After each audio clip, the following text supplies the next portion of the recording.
Armed forces belong to the nation, not any party or individual, PM asserts. Government actively working to deliver on all election promises. Skipping Reform Council oath is betrayal to the nation. Opposition leader warns. Nahid accuses BNP of reviving fascist politics. Home Minister alleges opposition uses disappearances, judiciary and voided ordinances for political gain, remains optimistic about negotiated settlement. Welcome to the News 24 English Bulletin. This is Nafisa. Those were headlines. Now the details. The government is working to implement its election promises. Prime Minister Tareq Rahman said this at the Armed Force Darbar on Sunday. He stated that the armed forces are not the property of any person, party or family. Instead, they are a national institution of the state. The Prime Minister added that no one can defeat Bangladesh if the military remains united. He also recalled the army's role in protecting the nation during the July uprising. Prime Minister pledged to implement every clause of the July Charter and urged soldiers to maintain professionalism.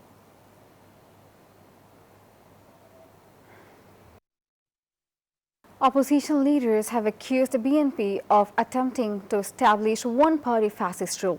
Speaking at a meeting for July movement victims, Jamaat Islami leader Dr. Shafiqur Rahman claimed the government is betraying the nation. The 11-party alliance met with grieving families in Dhaka today. Victims expressed anger over delays in justice. Leaders alleged that the BNP is reviving old oppressive tactics. NCP Chief Nahid called the current government the main obstacle to reform. He warned of street protests if the administration fails to deliver on its promises. Home Minister Salahuddin Ahmed has accused the opposition of politicizing cancelled ordinances. These laws concern enforced disappearances and the judiciary. Speaking at the Secretariat, he confirmed that several interim measures are now being reviewed by Parliament. The minister clarified that the ordinance regarding referendums will not be raised in the House. Meanwhile, Law Minister Asaduzzaman stated that the government remains sincere about legal reform. So far, 117 out of 133 ordinances have been passed. Officials emphasized that remaining issues will be resolved through discussion.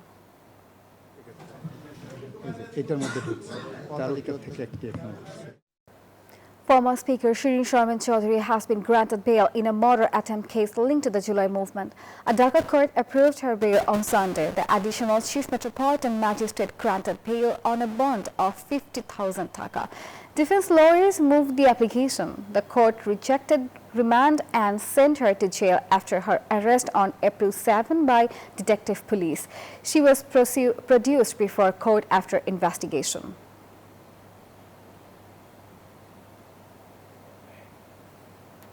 A new awakening is awaiting at Dhaka University's Fine Arts faculty. Teachers and students are working day and night for Poila Boishakh.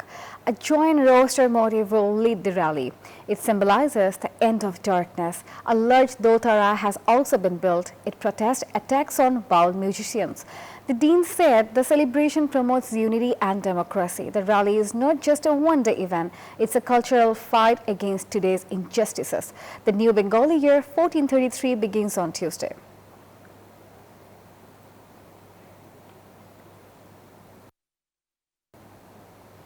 Tight security measures are in place in and around Ramna Park in Dhaka ahead of Bangla New Year celebrations. The Dhaka Metropolitan Police said multi-layered arrangements have been completed to ensure a smooth festival. Police Commissioner Muhammad Sarwar inspected preparations and said 14 key points will manage traffic. Checkpoints, CCTV cameras and drones will monitor the area. Additional plainclothes officers will be deployed to prevent any untoward incidents during the celebrations.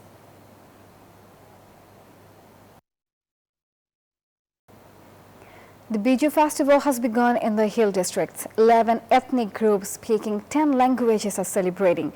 They float flowers on the rivers to start the festival. People bid farewell to the old year through dance and song.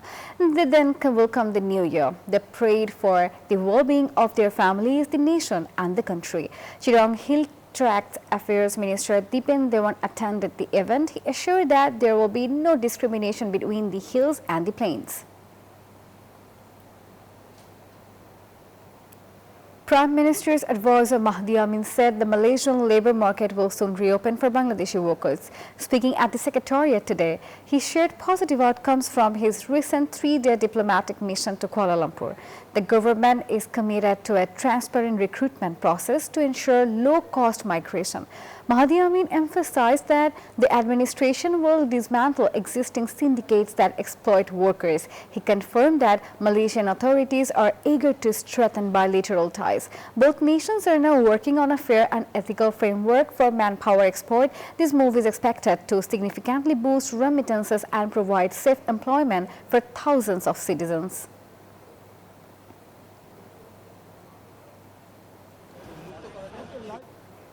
Prime Minister Tareq Rahman will launch the new farmer card project on Poila Boishakh. Agriculture Minister Aminur Rashid announced the pilot scheme at the Secretariat today. Over 22,000 farmers will receive cards in the first phase. The project begins in Tangail before expanding to 11 districts. Both male and female farmers will benefit from this digital initiative. The government aimed to cover more than 2 crore farmers over the next 4 years. Officials said the first stage will cost over 8 crore taka. This program ensures that agricultural support reaches those who need it most. It marks a major step toward modernizing the nation's farming sector.